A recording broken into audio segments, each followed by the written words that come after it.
이 예화가 하나 생각이 나가지고 말씀을 좀 드립니다. 제가 인도네시아 장영수 목사님, 선교사님이 밀양에 놀러 오셔가지고 제가 그분과 점심을 같이 식사 대접을 하고 또 이제 멋있는 곳에 카페 가서 차 한잔 하기라 생각을 하고 얼음골에 가까이 표정사 쪽에 가까이 있는 길입니다. 그래서 제가 갔던 길을 기억하면서 그 길을 따라 산길로 올라갔습니다. 거기도 옛날에도 제가 기억을 산길이었거든요. 올라가면서 이상하다 싶었는데 그래도 제 기억력을 믿고 계속 올라갔죠. 근데 올라가다 보니까 차를 막다른 길로 제가 산에서 막다른 길입니다. 예, 상상이 되시죠? 좀 어이가 없이 다른 길로 갔던 것입니다. 그래서 거기서 바로 돌릴 수도 없고 뒤로 이제 백을 하면서 그렇게 왔던 기억이 있습니다. 그래서 만약에 이 길이 우리가 다시 돌이킬 수 있는 길이라면 몰라도 돌이킬 수 없는 길이다라고 하면은 또 우리가 하나님께서 예비하신 그 장소에 가지 못하는 길이라 할 때 얼마나 심각한 일이 되겠습니까?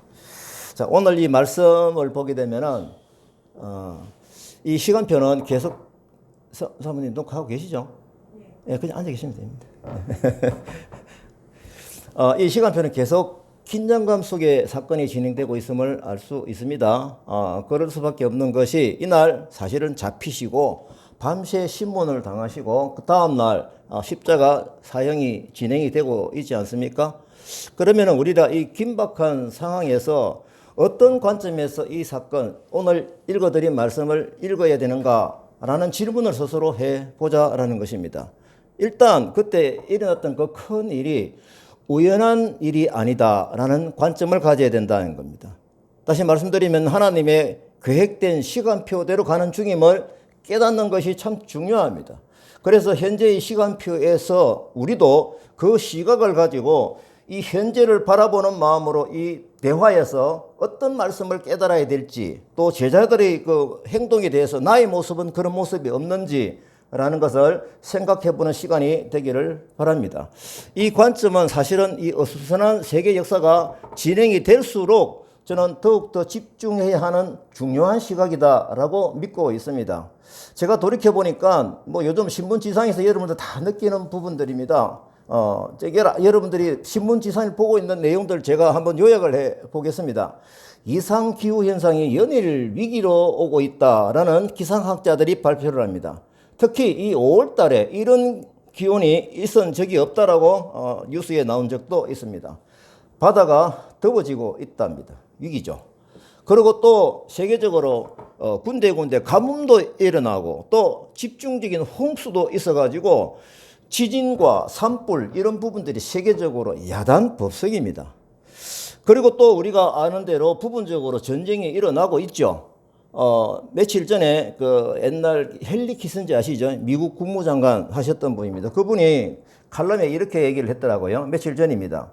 최근에 미중 대립으로 향후 5 내지 10년 안에 3차 세계대전이 발생할 가능성이 있다라고 경고를 했습니다. 특히 인공지능 등의 발전으로 3차 세계대전을 막을 시한이 5에서 10년에 불과하다고 강조를 했습니다. 또한 만약에 대만에서 우크라이나와 같은 전쟁이 일어난다고 하면은 대만이 파괴되고 세계 경제가 큰 충격에 빠질 것이다 라는 예측을 하였습니다. 제가 또 신문을 며칠 전에 보니까 전쟁 위험 지수라는 것이 있더라고요. 저는 공돌이라서 이걸 보면 금방 이해가 돼요. 보입니까? 예. 이걸 보게 되면은 이 내용에서 제가 볼 때 전쟁이 지금 밑에 곡선은 현재 일어나고 있는 곡선입니다. 어떻게 보면은 상한가를 계속 치솟는 그 주가의 그래프 같이 보입니다. 이게 전쟁 위험 일어나고 있는 현실이고요. 그 위에는 앞으로 이런 식으로 가면은 이런 일이 일어날 것이다 라고 하는 예측이었습니다. 저는 이번에 신문을 보고 좀 알았는데 용병이 있더라고요. 돈을 받고 그죠? 우크라이나 전쟁이 투입이 됐는데 이 용병 그룹이 하나의 직장으로 있다고 합니다. 예. 자, 그리고 최근 지진 소식은 어떻습니까? 제가 신문을 뒤져보니까 금방 알 수가 있는 것이 있습니다. 우리에게 큰 기억으로 남아있는 23년 2월 21일 날 튀르키예 6.4 지진이 일어났었고요. 그다음에 22년 4월 24일 날 보니까 뉴질랜드 해역에서 7.3 지진이 일어났고요. 4월 25일 날 그다음에는 인도네시아 해역에서 7.1이 일어났다. 만약에 7.몇 이것이 도심지에서 일어났다고 하면 엄청난 재앙이 되는 것이죠. 또한 우리가 최근에 우리가 이제 뭐 해제가 되었습니다만은 팬데믹 현상이 있죠. 세계보건기구에서 이제는 5월 5일부로 해제를 시켰습니다. 카운트를 해보면은 약 3년 4개월여 기간 동안에 세계적으로 팬데믹 현상으로 혼란을 주고 있었던 전염병이 만연이 되어 온 것이죠. 또 예상을 합니다. 언제 이러한 팬데믹이 올지라는 것입니다. 오늘 그 성경에서 이루어지는 예수님 십자가의 사건을 예언으로 미리 알려주셨습니다. 누가요? 하나님께서요. 이게 뭐냐면은 말씀을 주신 것은 믿는 성도들에게 알고 대응을 하라라는 그런 바람이 있죠. 마찬가지로 지금 현재 우리가 살고 있는 때에 남아있는 예언이 있죠. 뭡니까? 종말에 대한 예언이죠. 이 부분도 우리에게 미리 알려주셨다라고 하는 겁니다. 그러면 제가 앞에서 말씀드렸던 신문지상에서 일어나는 이 내용들이 성경에 어떻게 기록이 되어져 있는가? 우리가 잘 아는 말씀이지만 한번 보겠습니다. 누가복음 21장 10에서 11절 말씀을 보게 되면 또 이르시되 민족이 민족을 나라가 나라를 대적하여 일어나겠고 곳곳에 큰 지진과 기근과 전염병이 있겠고 또 무서운 일과 하늘로부터 큰 징조들이 있으리라. 종말의 때 일어날 수 있는 징조를 예언해 주셨습니다. 마태복음 24장 23, 24절에 보게 되면 그때에 사람이 너희에게 말하되 보라 그리스도가 여기 있다 혹은 저기 있다 해도 믿지 말라. 거짓 그리스도들과 거짓 선지자들이 일어나 큰 표적과 기사를 보여 할 수만 있으면 택한 자들도 미혹하리라. 효토 제가 얼마 전에 신문을 봤는데요. 한국에 자칭 예수만 19명이랍니다. 한국에요. 그리고 JMS보다도 더한 곳이 많다라는 기사가 있는 것을 제가 여러분들에게 보여드립니다. 거짓 그리스도 이렇게 볼 때 지금도 세계 역사는 하나님의 시간표에 의해서 진행이 되고 있다라는 것을 바라보는 믿음의 시각이 매우 중요합니다. 그러면은 이런 시각으로 바라볼 때 지금 현재 성경에서 일어나는 이 어떤 일이 결국은 뭡니까? 같이 오버랩이 되어져서 우리에게 주시는 교훈이 뭔가라고 하는 것이 하나님이 주시는 지혜이죠. 그래서 미리 말씀해 주신 거 아닙니까? 이런 일들이 우연히 일어난다라고 본다면은 이 역사 속에서 하나님의 터치를 깨닫지 못합니다. 그렇습니다. 그때 예수님 십자가의 지심도 그렇고 지금도 똑같이 성경을 통해서 하나님께서 미리 알려주신 대로 일어나는 일이구나 라고 하는 믿음의 거시적인 관점이 매우 중요합니다.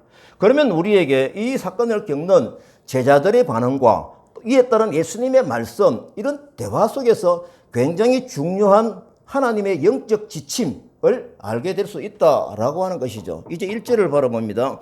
예수님은 이 말씀을 서두에 열면서 뭡니까? 하나님을 믿으니 또 나를 믿으라. 이 말씀을 하세요. 굉장히 단순한 말씀이죠. 저는 이 말씀을 깊이 묵상을 해봤습니다. 아, 이거구나. 하나님을 믿으리라고 하는 이 뜻은 하나님의 주신 약속을 믿는 것이구나 라는 것을 제가 깨닫게 되고 또 나를 믿으라 하시면 뭡니까? 그 약속에 순종해서 십자가의 길로 가고 있는 구세주인 나를 믿으라 라는 이 말이 압축되어져서 하나님을 믿으니 또 나를 믿으라 라고 말씀을 하신 것입니다. 그러면 이렇게 우리가 믿어야 할 이유가 무엇입니까? 2절에서 이어지는 약속 때문에 그렇습니다. 같이 한번 읽어보십시다. 시작. 내 아버지 집에 거할 곳이 많도다. 그렇지 않으면 너에게 일렀으리라. 내가 너희를 위하여 거처를 예배하러 가노니. 내 아버지 집에 거할 곳이 많다 하신 곳에 우리는 가야 합니다. 사실 저도 개인적으로 신앙생활을 하는 목적, 이 사역을 감당하는 목적은 뭐냐라고 하면은 제가 천국에 가겠습니다. 예, 그거랍니다. 예. 어쨌든 이 말씀은 신자들에게 전당신앙을 강조한다라는 것을 깨닫게 됩니다. 이것을 위해서 예수님은 지금 어떻게 진행이 되고 있습니까?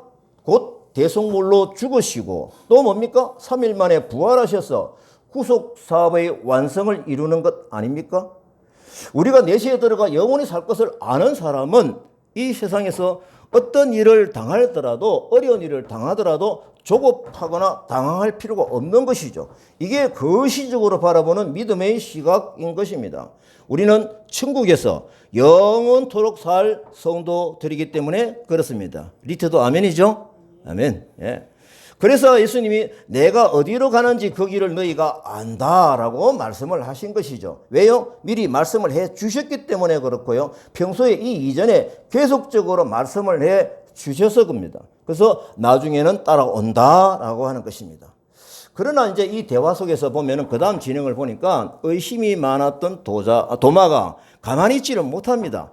요한복음 14장 5절에서 7절 말씀입니다. 제가 읽겠습니다. 도마가 이르되 주여 주께서 어디로 가는지 우리가 알지 못하거늘 그 길을 어찌 알겠습니까?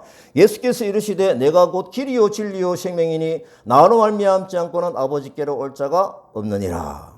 너희가 나를 알았더라면 내 아버지도 알았으리로다. 이제부터는 너희가 그를 알았고 또 보았느니라. 도마와 예수님의 대화 중에서 매우 중요한 진리가 선포됩니다. 14장 4절에 보니까 내가 어디로 가는지 그 길을 너희가 안다라고 하니까 도마가 뭡니까? 5절에 우리가 어찌 알겠습니까? 라고 합니다. 만약에 이 부분을 여러분들 영상을 만든다 했을 때 도마의 얼굴이 클로즈업이 되겠죠. 어떤 표정일까요? 아마 정말 걱정에 대해서 울먹하는 분위기의 얼굴 표정이 될 것입니다. 도마가 궁금한 게 뭡니까? 어디로가 궁금한 거예요. 예수님이 가신다고 너희들은 안다고 하는데 도마는 모르겠거든요. 도마는 사실 충성스럽지만은 좀 의심이 많은 좀 어떻게 보면 둔한 제자로도 드러나고 있습니다. 하지만 이 모습이 우리의 모습이 아닐까요? 도마는 아직도 예수님이 말씀하시는 그 천당을 가리키는 것을 몰랐던 것입니다. 이 우매한 질문 때문에 예수님에 대한 진리의 말씀이 이제 선포가 되는 것이죠. 14장 6절인데 우리 같이 읽으시죠. 시작. 내가 곧 길이요 진리요 생명이니 나로 말미암지 않고는 아버지께로 올 자가 없느니라. 제가 이 부분은 충분히 알고 아멘 하고 가는 마음이 있지만은 제가 이제 주석을 한번 보게 되니까 이 길, 진리, 생명이라는 말이 헬라 어문에는 모두 다 그라는 관사가 있다라고 합니다. 그래서 길이 뭡니까? 그 길이고 그 진리고 그 생명이라고 해석을 하십니다. 그래서 그 길은 뭡니까? 유일한 길이죠. 그 진리는 유일한 진리죠. 그 생명도 뭡니까? 유일한 생명의 근원을 가리키는 것입니다. 그 길은 나다라고 하는 것이 이 과정에서 선포되는 것이죠. 그렇습니다. 예수 그리스도는 그 길 자체고 더욱이 그 길의 목적인 그 진리, 그 생명 자체이기도 한 것입니다. 예수님은 사람들로 하여금 하나님께 이르도록 하시는 중보자이시지만 그 자신이 하나님 자신이기도 한 것입니다. 요한복음 14장 7절에 보면은 너희가 나를 알았더라면 내 아버지도 알았으리로다. 그 이유가 뭡니까? 예수 그리스도와 하나님은 일체이기 때문이다 라고 하는 겁니다. 사실 이 내용은 예수님이 사역 3년 기간 동안에 계속적으로 보여주셨죠. 나는 하나님이다. 나는 아버지 하늘에서 왔다. 이 말씀을 계속 하셨죠. 대중들에게도 계속 말씀을 하셨습니다. 최근에 더욱더 말씀을 많이 하셨어요. 또 유대 지도자들과 신앙 논쟁을 한 그 과정에서도의 결론이 바로 이것 아닙니까? 제자들에게도 끊임없이 하시는 말씀, 아버지와 내가 하나이다. 그러나 제자들은 아직 알지 못한다 이겁니다. 이제 보니까 또 빌립이 나섭니다. 상황이 지금 심각하게 돌아가는 거예요. 이제 질문을 하면서 이런 것이 나오다 보니까 질문하고 싶었던 부분을 용기 있게 얘기하는 빌립의 질문이 나옵니다. 하나님이 보고 싶은 거죠. 빌립이 질문합니다. 14장 8절부터 나오는 기록인데요. 14장 8절에 뭐가 나옵니까? 주여 아버지를 우리에게 보여주십시오. 예수님의 말씀입니다. 나를 본 자는 아버지를 보았다. 나는 하나님이다. 또 이렇게 정언을 하고 계시는 거죠. 사실 모든 사람의 근본적인 질문을 빌립이 대신해 준 것일 수도 있습니다. 우리가 가지고 있는 질문일 수도 있다라고 하는 겁니다. 이 질문을 예수님이 바라보실 때는 참 안타까운 질문이죠. 지금까지 내가 하나님이라고 계속 얘기를 해왔고 또 하나님인 이 부분을 제자들과 눈앞에서 기적으로 이런 것을 많이 보여주었는데 그렇다라고 하는 겁니다. 이제 예수님께서 이 빌립과의 대화에서 삼위일체 하나님을 강론하십니다. 저는 삼위일체 이게 교육을 받고 들어도 참 어려운 게 많이 있거든요. 내용적으로 완전히 이해가 안 되지만은 저는 이 큰 방향에 대해서 믿기 때문에 아멘 하고 가는 것이죠. 저는 이 빌립과의 대화에서 예수님의 대화의 강론에서 와, 삼위일체 하나님을 강론하셨구나라는 것을 제가 좀 깨닫게 되었습니다. 먼저 보니까 성부 하나님과 성자 예수님과의 관계를 말씀을 하세요. 그게 14장 10에서 14절까지 말씀입니다. 먼저 10에서 11절 말씀을 보겠습니다. 내가 아버지 안에 거하고 아버지는 내 안에 계신 것을 내가 믿지 아니하느냐? 내가 너에게 이르는 말은 스스로 하는 것이 아니다.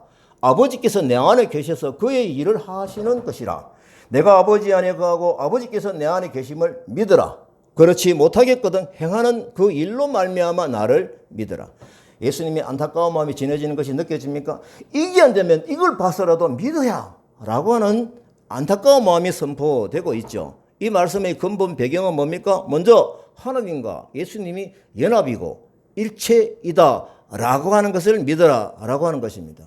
저는 하나님과 예수님이 연합이 구체적으로 무엇일까 묵상을 해보았는데 결국은 저는 또 깨달아지는 것이 우리에게 예수 그리스도를 약속으로 주신 분이 누구시다? 하나님이신 거죠. 이걸 믿는 것이고 그 약속대로 말씀이 육신이 되어 우리 가운데 가신 예수 그리스도를 동시에 믿는 것입니다. 그래서 하나님과 예수님은 일체이구나라는 것이 깨달아지는 것이죠. 만약에 예수님께서 이게 하시는 말씀 중에 이게 믿어지지 않으면 행하는 그 일을 인하여 나를 믿어라. 예수님은 다른 믿음의 길을 안내해 주시는데 사실 이거는 어떻게 보면은 두 번째 선택될 수 있는 그 길이죠. 제자들이 지금까지 본 그 일이라고 하는 것은 뭡니까? 그의 이적과 기사를 보면은 알 수 있지 않느냐라고 하는 예수님의 안타까운 마음입니다. 우리가 다 열거는 할 수 없지만은 두드러지는 것 어떤 게 있습니까? 소경을 퍼주시고 500명으로 5,000명을 먹이시고 바다를 꾸짖어 잔잔케 하시고 심지어 죽은 사람을 살리기까지 하신 예수 그리스도의 그 일을 제자들이 똑똑히 보았지 않습니까? 예수님은 제자들에게 이건 너희들이 기억하고 있지 않느냐? 그 일을 봐서라도 너희들은 믿어라 라고 이렇게 말씀을 하시는 겁니다. 그래서 내가 행한 그 일 때문이라도 나를 믿더라 하신 배경은 이 기적들을 제자들이 직접 보았고 알고 있기 때문인데 우리에게도 그 일은 뭡니까? 실시간으로 일어나는 것을 체험을 하는 것입니다. 여기서 예수님이 이 기적이 일어난 이유가 뭔 줄 아니? 이런 질문을 스스로 하시면서 하나님과 내가 하나이기 때문에 이 기적이 일어났다. 이것이 되는 것이죠. 그래서 차라리 이것이 뭐가 된다? 증거가 된다라고 하는 것입니다. 그래서 내가 아버지 안에 있고 아버지가 내 안에 계신다는 것을 믿어라. 이 개념이 연합이고 일체인 것입니다. 이 연합은 나중에 다음 15장에 나옵니다. 또 강론을 하세요. 그때 다음 주에 말씀드립니다. 포도나무 강론이죠. 예수님과 내가 가지로 연결되어서 있는 그런 것을 나중에 또 보게 될 것입니다. 결국 예수님은 그가 누구신가 라고 하는 이 질문에 대해서 철저하게 뿌리 끝까지 설명을 하십니다. 왜 그런가요? 신앙의 원론이기 때문에 그렇습니다. 예수님은 하나님이시다라는 사실이 깨달아지지 않는 빌립과 제자들에게 하시는 말씀입니다. 아버지께서 내 안에 계셔서 내가 그의 일을 하였다. 아멘입니까? 예. 12절 말씀을 보게 되면은요, 나를 믿는 자는 나의 하는 일을 저도 할 것이다. 이게 어떻게 됩니까? 이제 예수께서 하신 일들이 뭡니까? 우리에게 연결되는 거예요. 이 관점이 이 방향 전환이 굉장히 중요하거든요. 이 말씀은 내용이 뭡니까? 지금 사도로서 살아가야 될 그 제자들에게 뭡니까? 이 얘기를 하시는 것이죠. 그러면은 이 사도들은 앞으로 어떤 일을 행할 것입니까? 이적을 행하고 위대한 일을 한다. 결국은 이 일이 뭡니까? 성령님께서 오셔서 사도들을 통해서 뭡니까? 생명의 떡이신 예수 그리스도가 전파되는 그 일인 것입니다. 이 일이 저도 할 것이요. 이 말씀을 예수님께서 예언으로 뚜렷하게 말씀하시는 겁니다. 14장 13절 제가 읽겠습니다. 너희가 내 이름으로 무엇을 구하든지 내가 시행하리니 이는 아버지로 하여금 아들로 인하여 영광을 얻으시게 하려 함이라. 이 말씀은 예수님께서 사도들 또 우리들에게 하시는 말씀이죠. 기도를 응답해 주시겠다는 약속입니다. 관점이 조금 달라지죠. 그러면은 예수님의 이름으로 구한다라고 하는 것을 무엇을 의미하는가라고 하는 겁니까? 우리가 이 말씀 때문에 우리가 기도를 할 때마다 뭡니까? 예수님의 이름으로 기도합니다라고 하죠. 그러면 실제적으로 그 내용이 무엇일까요? 예수 그리스도는 우리의 중보자 되시죠. 그러면은 예수님의 방향대로 그분의 뜻대로 하는 기도를 하여라 라고 하는 것입니다. 그래서 기도의 응답을 받는 결과가 어떻습니까? 아버지로 하여금 하나님을 하여금 뭡니까? 아들을 인하여 영광을 얻으시게 하려 한다는 겁니다. 이렇게 볼 때 이제는 우리에게 기도하는 자세가 뭔지 보이는 것입니다. 다시 말해서 기도의 결과는 어떻게 응답으로는 무엇이 드러나야 됩니까? 먼저 하나님께 영광이 되어야 한다라고 하는 것입니다. 그러려면 어떻게 기도를 해야 되나요? 됩니까? 예수님의 뜻대로 기도를 해야 하는 것이죠. 그러면 예수님의 뜻대로 하는 것은 어떤 기도입니까? 중보적인 기도이죠. 그래서 인간의 사욕을 채우려 함이 아니라 하나님이 주시는 지혜가 응답으로 깨달아지게 된다라고 하는 것이 하나님이 주시는 기도의 방법이고 예수님이 기도하신 모습인 것입니다. 그래서 저는 이 말씀을 증언할 때마다 성경에서 이렇게 기도하는 그런 결과를 제가 많이 보았습니다. 누가복음 11장 13절을 제가 소개합니다. 너희가 악할지라도 좋은 것을 자식에게 줄 줄 알거든 하물며 너희 하늘 아버지께서 구하는 자에게 성령을 주시지 않겠느냐 하시니라. 결국은 기도를 구하는 것이 뭡니까? 성령님이 내재하셔서 성령님이 원하시는 대로 하나님의 영광을 위해서 하는 그 기도의 방향인 것입니다. 이 마태복음에는 이 내용이 어떻게 나오느냐 하면은 좋은 것을 주시지 않겠느냐 그렇게 결론이 내기죠. 그러면 저는 이걸 연결시키면 어떻습니까? 성령님이 주시는 것은 좋은 것, 이것이 우리의 기도 응답인 것입니다. 저는 이 말씀을 생각할 때마다 제가 개인적으로 제일 사모하는 말씀, 빌립보서 4장 6절 7절 말씀, 이 부분도 결국은 기도의 응답이 어떤 내용으로 가는지를 분명하게 말씀을 하시죠. 아무것도 염려하지 말고 다만 모든 일에 기도와 간구로 너희 구할 것을 감사함으로 하나님께 아뢰라. 이렇게 기도하여라는 것이죠. 그러면 이렇게 기도하면 모든 지각에 뛰어난 하나님의 평강이 그리스도 예수 안에서 너희 마음과 생각을 지키시리라. 기도의 응답이 하나님이 주신 지혜가 먼저 기도의 응답으로 주어진다라고 하는 것이죠. 이 기도의 방향이 중보자이신 예수님께서 기도하신 것이고 내 안에 계시는 성령님께서 원하시는 바로 그 기도의 방향이라 하는 것입니다. 자, 이제 이어서 성자 예수님과 성령님과의 관계를 설명하세요. 앞에서는 뭡니까? 누구와 누구의 관계입니까? 성부 하나님과 예수 그리스도의 관계를 쭉 말씀을 하셨고 지금은 이제 성자 예수와 성령님과의 관계를 말씀을 하십니다. 자, 그러면은 이 세 분이 연결되겠죠? 어떻게 되는지? 자, 제자들이 지금 뭘 걱정하고 있습니까? 예수님이 떠나신다니까 이게 지금 걱정이 되는 거예요. 걱정하는 모습이 보이죠? 대화 속에서 다 보이지 않습니까? 그래서 예수님은 지금부터 말씀하시는 것은 성령님이 오신다. 내가 떠난 자리에 성령님이 오시니까 걱정하지 마라. 이거 아닙니까? 16절, 17절 말씀을 제가 읽어보겠습니다. 내가 아버지께 구하겠으니 이게 예수님이 기도하신다는 거죠. 뭘 기도합니까? 그가 또 다른 보혜사를 너희에게 주사 영원토록 너희와 함께 있게 하리니 그는 진리의 영이라 세상은 능히 그를 받지 못하나니 이는 그를 보지도 못하고 알지도 못함이라.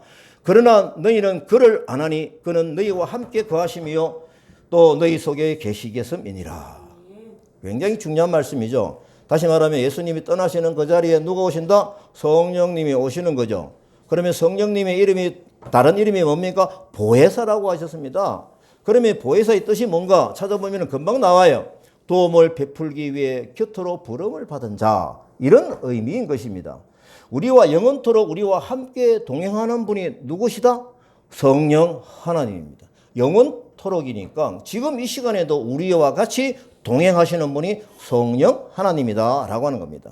그러면 이 말씀을 볼 때 우리가 평소에 기도하는 방향이 좀 잘못되어서 어색한 경우가 참 많이 있습니다. 하나님 제발 도와주십시오. 하나님 제발 예수님 동행해 주십시오. 이렇게 기도를 참 많이 하죠. 제가 볼 땐 참 어색해요. 제가 잘 따라가겠습니다. 이런 결심의 기도를 해야 되는 것이죠. 또 중요한 것은 뭡니까? 성령님이 내 안에 계실 수 없는 상태가 어떤 상태일까? 아, 제가 만연하면 성령님이 내 안에 오시고 들어오지 못하겠구나. 이런 마음을 품고 무슨 기도를 한다? 죄를 회개하는 기도를 열심히 해야 되죠. 그래야 성령님이 내 안에서 자유롭게 활동을 하신다. 이것이 바로 오늘 기도의 방향인 것입니다. 그래서 먼저 우리가 하나님의 나라와 의를 구하는 기도, 하나님의 뜻에 맞는 기도, 이것이 우선적이고 너무 중요합니다. 리티가 고개를 카뜩 거려주니 정말 감사해요. 오늘 축복하십니다. 이 건강한 기도의 응답은 하나님의 기쁨이 바로 나의 기쁨이 되는 것이죠. 이것이 또 하나님과 우리와 일체되는 모양새이다라고 하는 겁니다.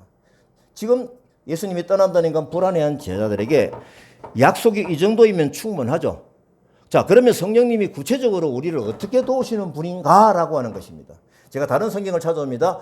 로마서 8장 26절 제가 읽겠습니다. 이와 같이 성령도 우리의 연약함을 도우시나니 아멘입니까? 우리는 마땅히 기도할 바를 알지 못하나 우리가 사실 정확하게 하나님의 뜻을 알지 못해도 뒤뚱뒤뚱 거려도 오직 성령이 말할 수 없는 탄식으로 우리를 위하여 친히 간구하시느니라. 아멘. 그러면은 성령 충만하면은 그 정상이 어떻게 나타날까요? 뭐 감기 걸리면은 뭐 열이 나고 정상이 있듯이 성령 충만하면 어떤 증상이 일어납니까? 요한복음 14장 26절 말씀을 보면은 뭡니까? 보혜사 곧 내 아버지께서 내 이름으로 보내실 성령 그가 너에게 모든 것을 가르치고, 그죠? 모든 것을 가르치고 내가 너에게 말한 모든 것을 생각나게 하리라. 아, 이 말씀을 보면 이제 선명해지는 것이 성령 임하면 어떤 증상이 나타납니까? 예수님 말씀이 풍성해지죠. 그래서 말씀을 외우는 게 참 좋습니다. 말씀을 자주 보는 게 좋아요. 그래야 말씀이 내 안에서 성령의 힘에서 뭡니까? 기쁨으로 뭉실뭉실 작동을 하는 것이라는 겁니다. 그리고 어떻습니까? 말씀이신 예수님을 정언한 자리에 기꺼이 들어가서 하게 된다라고 하는 겁니다. 그래서 저는 성령 충만함이 무엇인가? 라는 질문을 받으면은 방언을 또 예언을 하고 병이 낫고 우리가 먼저 생각을 하죠. 이게 확 그냥 드러나서 그렇습니다. 이전엔 제가 이걸 많이 배웠죠. 그보다 더 중요한 것이 말씀을 보면 나옵니다. 성령님은 우리를 뭐 합니까? 모든 것을 가르친다. 예수님 말씀을 생각나게 한다라고 하는 것이죠. 그 결과 우리에게 주시는 것은 무엇입니까? 27절 말씀이죠. 평안을 너에게 끼친다. 하나님의 기쁨이 우리 안에 가는 거죠. 곧 나의 평안을 너에게 주노라. 내가 너에게 주는 것은 세상에 주는 것과 같이 아니라 우리가 하나님께서 받는 이 모든 평안과 또 축복은 하나님이 주시는 것은 이 세상에 어떤 것에서도 받을 수 없는 그런 평안이다 라고 하는 것입니다. 그 어떤 것은 무엇이 포함이 될까요? 사람들이 생각할 때는 돈이면 충분하다, 다 된다 라고 사람들이 말을 하죠. 그건 아니다. 성경에서 보면 그겁니다. 궁극적으로 너희는 마음에 근심하지 말고 두려워하지도 말아라. 그럼 성령님이 오시면 구체적으로 어떤 일이 일어나는가 라고 하는 것이 요한복음 14장 29절, 이것이 제가 보니까 요한복음 14장에서의 결론인 것입니다. 예수님이 지금 이렇게 일체임을 말한 삼위일체적인 말씀을 주시면서 주시는 결론이 이거 같더라고요. 29절 제가 읽겠습니다. 이제 일이 일어나기 전에 너에게 말한 것은 일이 일어날 때에 너희로 믿게 하려 함이라. 여기서 일이 일어난다는 것은 어떤 일일까요? 예, 지금 곧 있게 될 뭡니까? 예수님이 잡히고 신문 받고 십자가에 죽으시는 그 일인 거예요. 이 일이 일어나기 전에 지금 코앞에 있는 것입니다. 내가 너에게 말한 것이 일이 일어날 기억이 날 것이다. 뭡니까? 그리고 믿게 될 것이다. 이거 아닙니까? 결론이 나옵니다. 우리에게 어떻게 적용이 되는가라고 하는 것입니다.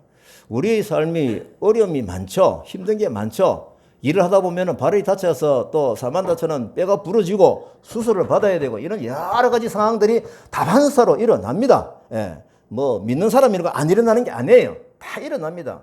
삼위일체 하나님이 내 안에 내재해 계시면은 이런 어려움과 고통이 일어날 때에 하나님 말씀으로 충분히 이길 수 있는 힘이 우리에게 작동이 된다 이겁니다. 이게 오늘 29절 말씀해 주시는 말씀의 뜻이거든요. 그래서 예수님의 말씀이 생각이 나고 특히 어려울 때는 그것이 더 생각이 나요. 근데 말씀을 보지 않고 말씀이 내 마음속에 없고 말씀을 한 게 없으면은 이게 어려운 일을 당하면 결국 자기 생각이 나설 수밖에 없는 것이죠. 이 말씀의 힘으로 어려움을 이겨나가면 우리의 믿음이 커집니다. 주신 말씀대로 이루어진 것을 체험하게 되죠. 그래서 그 체험의 신앙이 뭡니까? 나의 믿음을 크게 만들어 갑니다. 이제 믿음이 뭡니까? 강건해지고 굳건해지는 것이죠. 그래서 이 강건하게 만들어진 이 영적인 건강함은 또 뭡니까? 나에서 끝나는 것이 아니다라는 겁니다. 형제를 권고하고 도우는 삶이 되어라 라고 하는 것이 삼위일체 하나님이 우리를 바라보시는 건강한 믿음 생활의 삶인 것입니다. 제가 이 말씀을 기록할 때 이거 예수님이 우리를 위해서 기도하신 내용이 있었는데 제가 옛날 뒤져보려니까 바로 앞에 지지난주에 설교한 거기 나와 있더라고요. 누가복음 22장 32절 여러분들 읽어보십시오. 시작. 누가복음 22장 없습니까? 제가 읽겠습니다. 그러나 내가 너를 위하여 내 믿음이 떨어지지 않기를 기도하였노니 너를 돌이킨 후에 내 형제를 굳게 하라. 이거죠. 내 형제를 굳게 하라. 예, 이겁니다. 이제 마무리가 되는 말씀이 14장 30절에서 31절 말씀입니다. 이후에는 내가 너희와 말을 많이 하지 아니하리니 이 세상의 임금이 오겠음이라. 그러나 그는 내게 관계할 것이 없으니 오직 내가 아버지를 사랑하는 것과 아버지께서 명하신 대로 행하는 것을 세상이 알게 함이로라. 일어나라 여기를 떠나자 하시니라. 이 세상의 임금이 오겠다라고 하는 건 뭘까요? 지금의 시간표에서 보면 무엇입니까? 사단의 침입이죠. 결과적으로 현재 사단이 침입해서 어떤 일을 일으킨다? 예수 그리스도를 죽이시는 이 과정으로 사탄이 몰고 간다 이것 아닙니까? 30절 하하 봅니다. 그러나 그는 내게 관계할 것이 없으니 오직 내가 아버지를 사랑하는 것과 아버지께서 명하신 대로 행하는 것을 세상이 알게 함이로라. 다시 말하면은 사탄이 하는 일은 하나님 예수님이 가시는 그 길의 결론이 아니다라는 겁니다. 세상 사람들은 죽음이 결론을 알고 죽어서 없었다라고 믿고 싶겠죠. 그것이 결론이 아닌 것입니다. 이 모든 과정이 하나님의 사랑 안에서 그분의 계획대로 이루어지는 것을 이 세상이 곧 알게 될 것이다 입니다. 이렇게 말씀하신 거죠. 마치 사단이 성경하는 것처럼 보여요. 예수님이 죽으시는 끝난 것처럼 보여요. 그들이 또 잔치를 했을 수도 있어요. 하지만 곧 부활하셔서 하나님의 방법이 이 세상에 드러나게 될 것이라는 예언이 성취되는 것입니다. 이제 이렇게 결론이 됩니다. 이제 내가 아버지 안에 있고 아버지가 내 안에 있고 그리고 성령 안에서 나를 볼 거니 저는 이 부분으로서 삼위일체 설명이 충분하다라고 저는 믿고 있습니다. 내가 떠나는 것 때문에 제자들에게 뭐합니까? 걱정하지 마라 이 말씀이죠. 이 원리가 삼위일체의 원리입니다. 삼위일체를 교리들으니까 참 어려웠어요. 예수님께서 걱정하시는 제자들을 위해서 그들을 깨닫게 하기 위해서 설명을 하시는데 보니까 이게 삼위일체 설명인 거예요. 그건 저는 개인적으로 삼위일체에 대해서 물으면은 교리적으로 설명하기도 힘들고 그래서 이 말씀을 같이 보면서 깨닫게 하고 싶은 방법이 저희 방법입니다. 저는 예수님께서 다락방 만찬입니다. 지금 마지막 하신 말씀을 보고 이제 가자 떠나자 하니까 이제 만찬전을 떠나시는 거예요. 삼위일체 하나님을 충분히 깨닫게 되었습니다. 그래서 제가 핵심의 말씀 다시 한 번 더 보게 되는데요. 14장 17절과 20, 21절입니다. 이건 같이 한번 우리 믿는 마음으로 읽어보십시다. 시작. 그는 진리의 영이라 세상은 능히 그를 받지 못하느니 이는 그를 보지도 못하고 알지도 못함이라. 그러나 너희는 그를 아나니 그는 너희와 함께 가심이요 또 너희 속에 계시겠음이라. 그날에는 내가 아버지 안에 너희가 내 안에 내가 너희 안에 있는 것을 너희가 알리라. 나의 계명을 지키는 자라야 나를 사랑하는 자니 나를 사랑하는 자는 내 아버지께 사랑을 받을 것이요 나도 그를 사랑하여 그에게 나타나리라. 아멘. 결국은 이 관계 속에서 드러나는 건 뭡니까? 사랑입니다. 그래서 말씀 속에서 사랑을 깨닫고 그 사랑의 힘으로 이 땅을 살아가는 것이죠. 그래서 이웃을 사랑하라 라고 하는 그 말씀에 힘을 얻고 하는 것이죠. 나그네를 사랑하라 했어서 사만다에게 리티에게 예수 그리스도의 사랑으로 접근하는 겁니다. 이 사랑을 죄인의 사랑을 받아주면 안 돼요. 하나님의 사랑, 예수 그리스도의 사랑이구나 라고 하는 그 사랑의 본질을 깨닫기를 바랍니다. 내가 아버지 안에 너희가 내 안에 내가 너희 안에 있는 것을 너희가 알리라. 이 말씀은 성도와 삼위일체 하나님과의 연합의 관계이죠. 엄청난 것입니다. 이 연합으로 성도가 예수 그리스도와 같이 부활하는 것이죠. 이 연합은 영원합니다. 죽음도 그것을 파괴할 수가 없습니다. 여기까지 설명하신 예수님 말씀 사실 쉽지는 않죠. 사실은요. 그런데 아시잖아요. 이성의 한계 속에서 이 하나님의 큰 구원의 계획을 어떻게 알겠어요? 그 조그만 그릇을 가지고 그냥 이성은 이것을 운반하는 운반선밖에 안 되는 거예요. 그걸 막 그냥 다 담고 가는 건 아니에요. 운반하면서 아멘 아멘 하면서 그 가는 길을 가는 것입니다. 그래서 믿음으로 꿀꺽 받아들이면 되는데 불안한 마음으로 또 이성이 막 내세워서 이게 무슨 뜻일까? 이게 아닌 것 같은데 라고 보게 되면 계속적으로 퀘스천마크가 달라붙게 되겠죠.